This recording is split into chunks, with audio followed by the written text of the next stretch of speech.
I could do things easier. I could leave my twin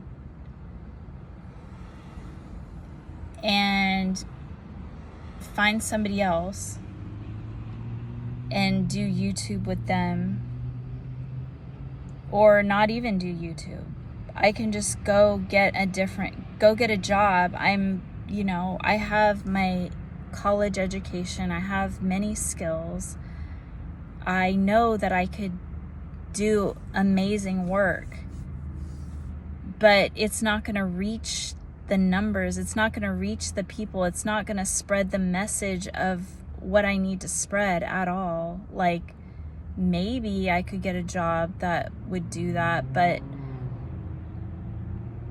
I know that this is what I need to do right now. That I know that if I do this, it has the potential to reach, it has the potential of reaching everybody in this planet, whether it's directly or indirectly through other people who read this message, as it spreads and seeps through all the cracks and crevices of society.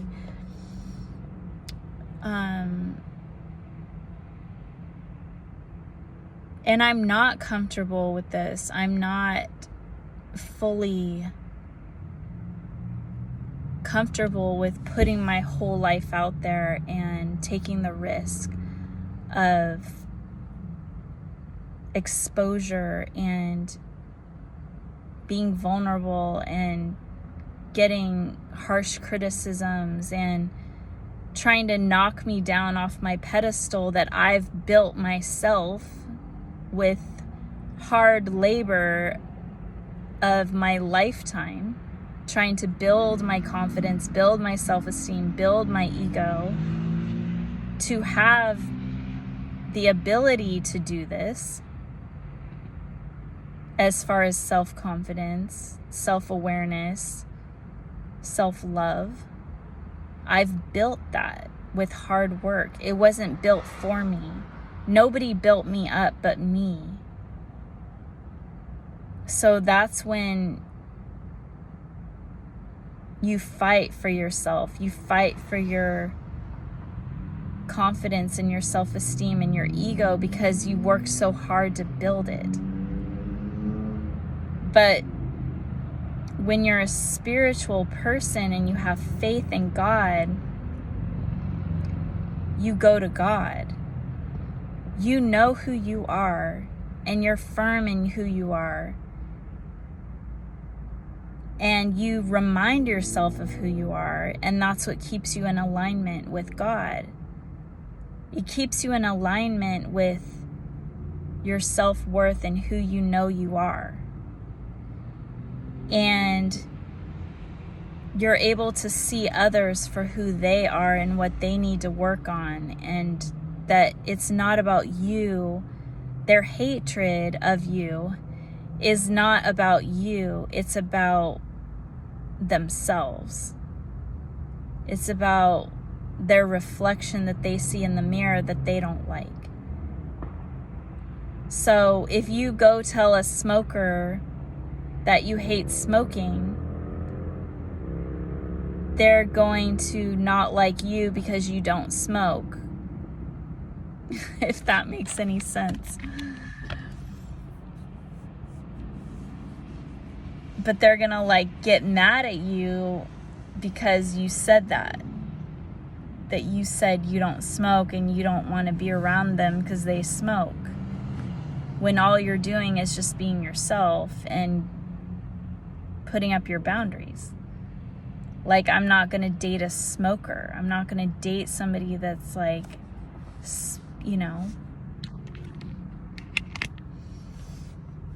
that's another topic, because my twin does smoke a little bit, but that's not deterring me from being with him, because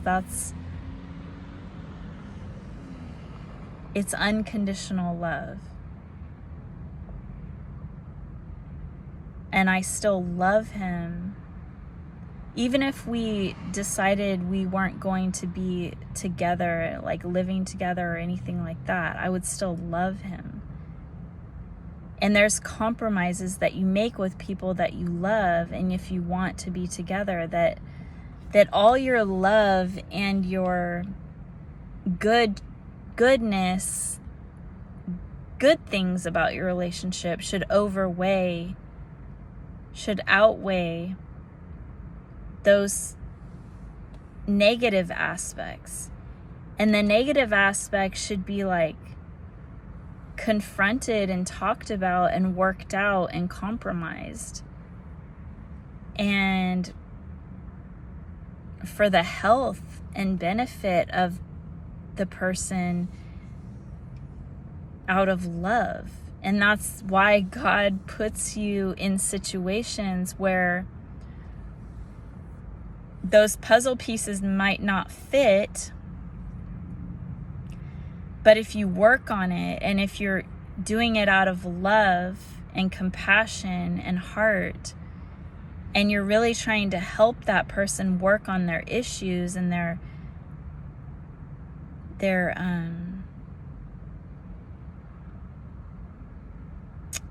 codependencies, their dependencies, their why am I getting these weird words? Afflictions, devices, because I can't think of the word. Their vices. Like when you're stressed out and you use that device of smoking for your stress, there's other vices that you can use that are healthy vices, like working out, exercising, or journaling, or meditating, that aren't harmful to you. But some people rationalize in their head that it's not harmful to them.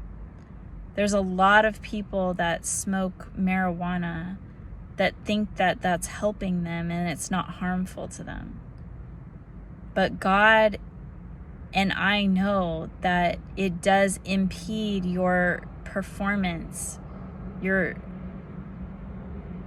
brain slows down, your motor, what do they call it? Motor movements.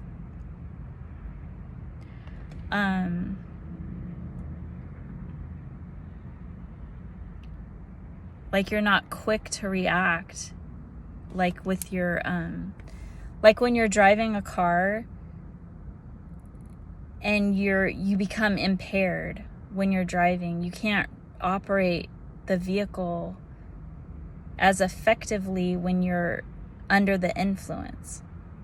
So it impairs your motor skills, your movement, your ability to move and react and respond quick enough, and your ability to see things correctly. And you're covering up your mood. So God wants you to know that when you're stressed out and you don't want to cover it up with substances or alcohol or whatever. You want to work through those emotions and come to terms with it and grow from it. So they're not going to stick around, that you're going to be able to address the issue and work through it and talk to yourself about it and work it out within your own self to tell yourself, okay, this bad relationship happened, and talk to yourself in a nice way. Like, okay, we just weren't meant to be together. This wasn't God's path for me. It wasn't my fault. If it was the other person's fault, it's they had issues, and maybe I had issues too. And you talk through it and you work through it and you come to terms with the fact that you aren't a bad person. That next time, what would you do differently? Or who would you date differently? Or you work through it and solve the problem, so you understand within yourself that you can still love, you can still have relationships, you can still open your heart to others, you can still be in love with yourself, because that's what it comes down to. We have to work through our issues in order to love ourselves again and give ourselves that reassurance that nothing's wrong with us, and that our decisions that we make are still good decisions, that we know what we're doing in life. We have a path. We're on God's path, that we just need to give it over to God, and that we can humble ourselves and understand that God is in charge of our lives. We are not. That if the path doesn't work out, that it's not the end of the world, and we don't need to feel bitterness and hatred and think negative thoughts. We just need to push forward and move on and continue to be our best selves and continue to love, continue to pray and do our best, because that's all you can ever do, is just be your best.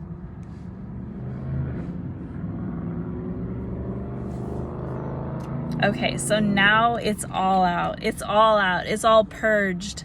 It's purged, and I'm hot. I'm sweating. And the motorcycles agree with me that I gotta go.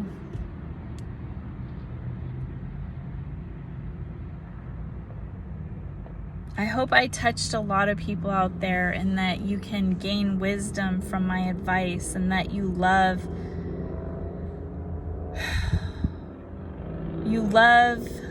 yourself, you love others around you, and you, even if they aren't acting in a good way, you can see that they're a good person underneath it all, and that's how we all are. We all can show our good character and our bad character, and that it's just a moment, it's just something triggered us, and that we can get beyond that we can look beyond those things in other people and have compassion and heart.